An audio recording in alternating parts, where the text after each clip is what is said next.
Hey guys नमस्कार, आप लोगों का टॉप 10 क्लासेस में स्वागत है। तो आज की वीडियो में हम लोग एक अच्छे से चैप्टर की चर्चा करने वाले जो कि कक्षा 9 की गणित की बात करने वाले हैं। भाई प्रश्नावली 1.1 जो कि सबसे अच्छा चैप्टर है। भाई ऐसा पढ़ाएंगे यार, ऐसा पढ़ाएंगे ना कि आपको लगेगा ही नहीं कि बोरिंग चैप्टर है। एकदम मज़ेदार से, एकदम जैसे हंसते खेलते कूदते पढ़ डालोगे, पता नहीं चलेगा कहाँ पढ़े कहाँ नहीं पढ़े।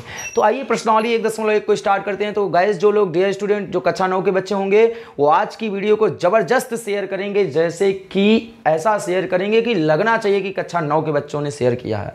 तो चलिए उम्मीद करते होंगे कि आज की वीडियो को आप लोग ज़बरदस्त शेयर करोगे और अपना प्यार भी जम के दिखाओगे पहले ही वीडियो पर। तो आपके समय को ना गवाते हुए आज के लेक्चर को स्टार्ट कर लेते हैं, क्योंकि कक्षा 9 वालों की मांग थी कि पढ़ाया जाए, गणित पढ़ाया जाए। तो भाई गणित स्टार्ट हो गई है टॉप 10 क्लासेस पर आप लोगों के प्यारे से यूट्यूब चैनल पर। तो चलिए गणित स्टार्ट करें। कक्षा 9 की पहली प्रश्नावली 1.1, दिमाग को रिलैक्स रखिएगा आप लोग। सबसे पहला सवाल है प्रश्नावली 1.1 का, क्या शून्य एक परिमेय संख्या है? क्या शून्य एक परिमेय संख्या है? सबसे पहला प्रश्न भाई, पहला प्रश्न, क्या शून्य एक परिमेय संख्या है? परिमेय संख्या है, हाँ या नहीं? आपको जवाब देना है कारण सहित, हाँ या नहीं कारण सहित। अब सबसे पहले भाई परिमेय संख्या तो पता करो कौन होता है। मैंने कितनी बार बताया कि जो P बटे Q का रूप हो और जहाँ Q जो हो, जहाँ Q का मान 0 कभी ना हो, वो क्या कहलाती है भाई? वो परिमेय संख्या कहलाती है। वो क्या कहलाती है? परिमेय संख्या कहलाती है। बात समझ में आ रहा? हमने क्या बताया कि जो P बटे Q के रूप का हो और जहाँ Q जो हो भैया कभी 0 नहीं होगा, जहाँ Q कभी 0 नहीं होगा वो क्या होगी? परिमेय संख्या होगी। अब मुद्दा उठा भाई कि मुझे परिमेय संख्या का एग्जाम्पल दो। तो मैंने कहा भाई लो 1/2, 2/3, 3/4, 4/5, -5/2, -6/3, ये सब क्या हैं? ये सब भाई परिमेय संख्या है।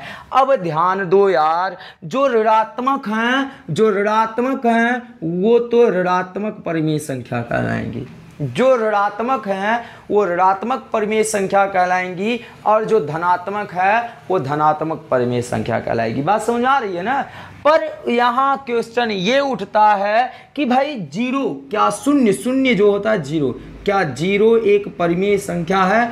जी हाँ, आप इसका उत्तर हाँ कहेंगे, जी हाँ।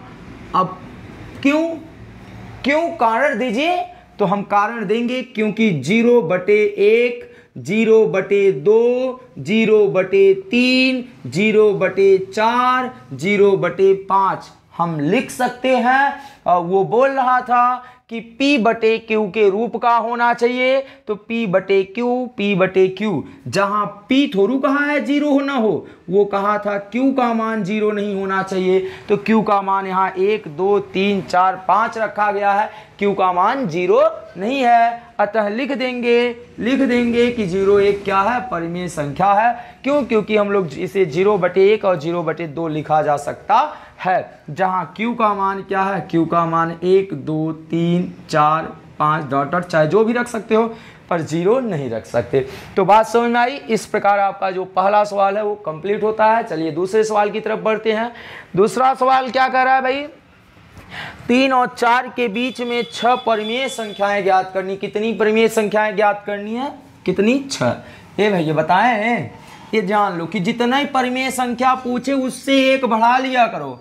6 ठो पूछा है ना? कितना पूछा? 6 ठो पूछा। 6 में 1 जोड़ दो, 6 में 1 जोड़ दो, कितना होता? 7। ध्यान दीजिए। दूसरा सवाल पूछा है 3 और 4।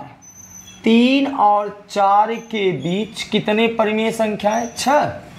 6 परिमेय संख्याएं ज्ञात करो। भाई इस सवाल को लगाने के कई तरीके हैं, अपनी मर्जी, जैसे भाई आपको अच्छा लगे वैसे लगाओ, पर एक बार यार मेरी विधि तो देख लो, हो सकता है मेरी विधि आपको अच्छा लग जाए। 3 और 4 के बीच में कितनी परिमेय संख्याएं? भाई इसको थोड़ी सी ऐसे लिख लो, 6। तो बताओ 6 परिमेय संख्याएं ज्ञात करना। तो 6 में 1 जोड़ा जाए कितना हो जाएगा? 7। 6 में 1 जोड़ा जाए कितना हो जाएगा? 7।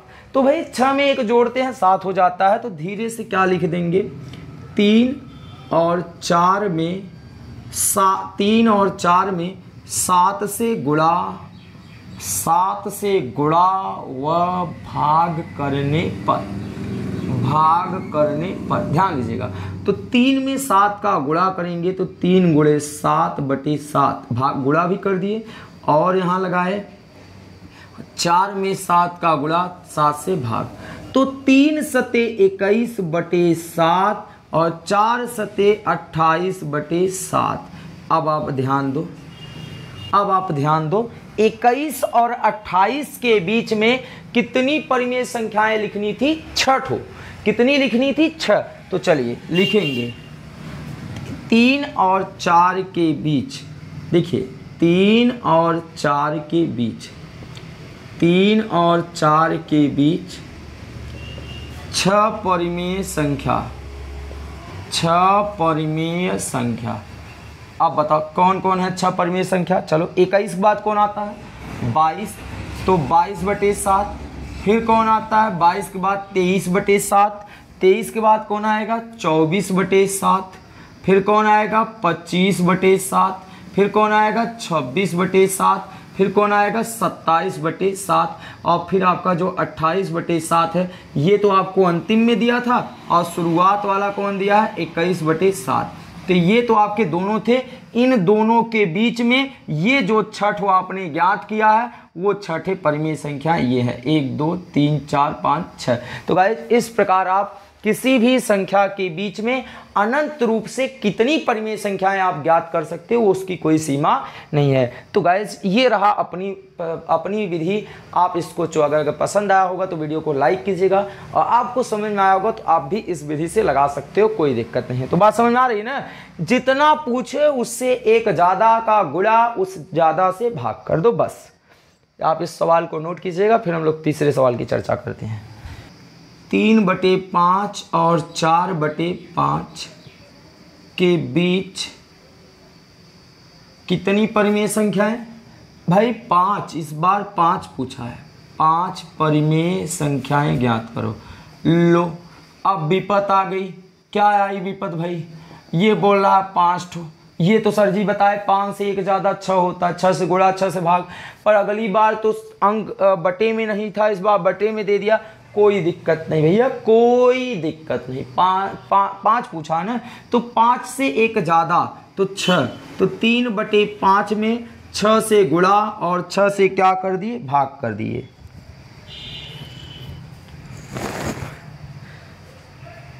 छः से गुणा और 6 से क्या कर दिए? भाग। ऐसे ही 4/5 में जो है 6 से गुणा और 6 से भाग किए। चलिए, तो 6 त्रिक 18 और 5 छक्के 30 और 4 छंगे 24 और 5 छक्के 30 हो गए। तो लिखेंगे अब 18 और 24 के बीच में कितने अंक आ गए? 5 ठो। 19 20 21 22 23 5 आए ना? 5 ही पूछ रहा था ना। तो लिखिएगा अब क्या लिखेंगे किसके बीच में? 3/5 और 4/5 के बीच 5 परिमेय संख्याएं। 5 परिमेय संख्याएं कौन कौन सी हैं? चलिए लिखिए। पहला लिखिए 18 के बाद कौन आएगा? 19/30 आएगा। अगला कौन आएगा? 20/30। अगला 21/30, 22/30, फिर 23/30। तो ये हो गए 5। तो 5 परिमेय संख्या इस प्रकार हो गई। तो गाइज आप इसका स्क्रीनशॉट लीजिएगा या वीडियो को पॉज करके नोट कीजिएगा। फिर हम लोग आगे की तरफ अगला सवाल कंटिन्यू करते हैं। चौथे का आपका इस प्रश्नावली का लास्ट क्वेश्चन है। इसमें 3 पोर्शन करके सवाल पूछा है। सत्य सत्य बताना है कारण सहित। तो सबसे पहला, प्रत्येक प्राकृत संख्या, प्रत्येक प्राकृत संख्या एक पूर्ण संख्या होती है। एक पूर्ण संख्या होती है, ये बात आप ध्यान दीजिए। उन्होंने क्या कहा कि प्रत्येक जो प्राकृत संख्या होती है वो एक पूर्ण संख्या होती है। आपको सत्य बताना असत्य बताना। तो पहले हम प्राकृत संख्या को चर्चा करते हैं और पूर्ण संख्या थोड़ी सी बात करते हैं। प्राकृत संख्या क्या होती है? ध्यान दीजिएगा। प्राकृत संख्या होती है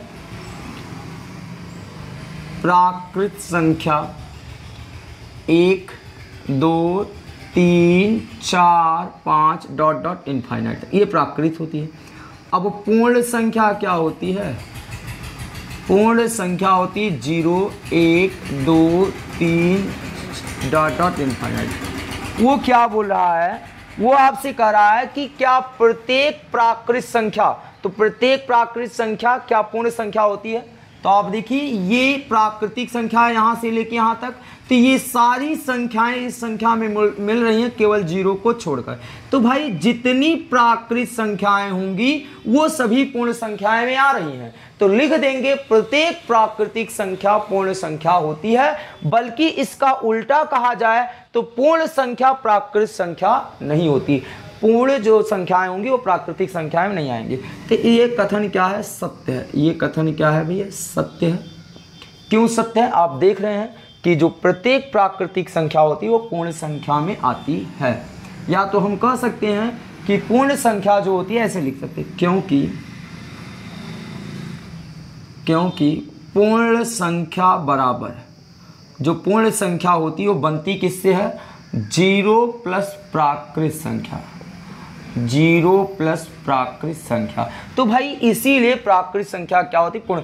पूर्ण में पूर्ण क्या होता है? प्राकृत संख्या में 0 ऐड कर दिया जाता है, इसलिए ये जो होता है पूर्ण संख्या कहलाता है। ध्यान दीजिएगा दूसरा क्वेश्चन क्या है। दूसरा क्वेश्चन आपका क्या है भाई? प्रत्येक पूर्णांक एक पूर्ण संख्या होती है। सवाल को पुनः पढ़ लेते हैं। प्रत्येक पूर्णांक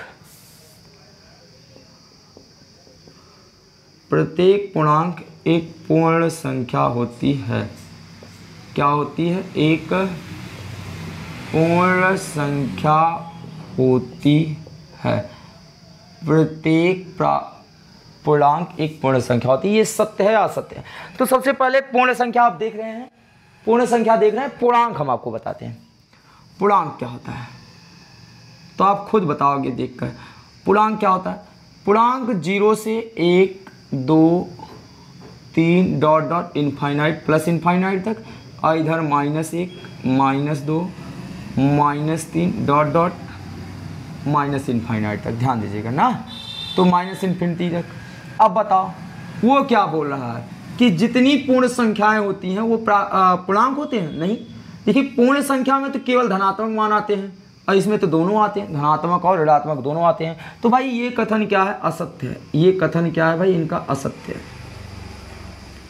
क्योंकि ऋणात्मक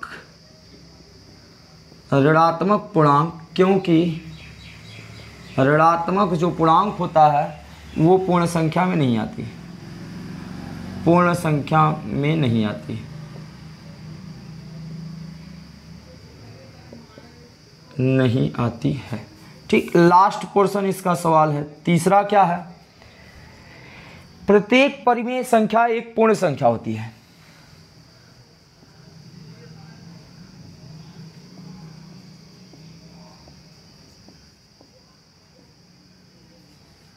प्रत्येक परिमेय संख्या एक पूर्ण संख्या होती है। तो आप ध्यान दीजिए, एक पूर्ण संख्या होती है। तो ये कथन सत्य है असत्य है? तो आइए, परिमेय संख्या हमने क्या कहा? परिमेय संख्या हमने कहा, परिमेय संख्या हमने क्या कहा? जिसे P/Q के रूप में लिखे 1/2, 2/3, 4/3, 2/1, 5/3, 4/2, ये सब क्या हैं? ये सब परिमेय संख्याएं हैं।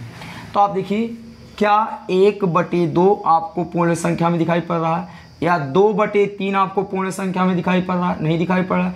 क्या 4/5 यहाँ दिखाई पड़ रहा है? नहीं दिखाई पड़ रहा है। तो ये कथन आपका क्या? असत्य है। ये कथन आपका क्या? असत्य है।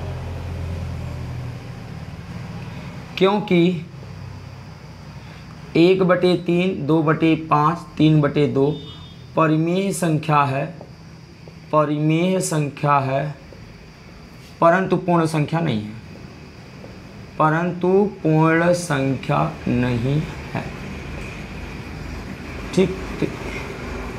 इस प्रकार आपका प्रश्नावली जो 1 का ए है वो कंप्लीट हो जाता है। तो आप इसका स्क्रीनशॉट लेना चाहते हैं तो आप स्क्रीनशॉट ले लीजिएगा इसका, ठीक। तो आज की पढ़ाए गए लेक्चर में आपको कहीं भी कोई भी डाउट रहता है तो आप कमेंट बॉक्स में कमेंट ज़रूर कीजिएगा। और जो मैंने एक विधि बताई है परिमेय संख्या ज्ञात करने की, वो विधि आपको कैसी लगी आप कमेंट में ज़रूर कमेंट करेंगे। आई होप कि आप आज की वीडियो आपको ज़रूर समझ में आई होगी, या आज का जो वीडियो है आपको ज़रूर पसंद आया होगा। तो वीडियो को लाइक कीजिएगा और अपना प्यार दिखाइएगा गाइस। आपको मिलते हैं नेक्स्ट वीडियो में नए चैप्टर के साथ। तब तक के लिए जय हिंद, जय भारत, धन्यवाद ऑल डियर स्टूडेंट। और आप लोग वीडियो देखिए और एंजॉय कीजिए।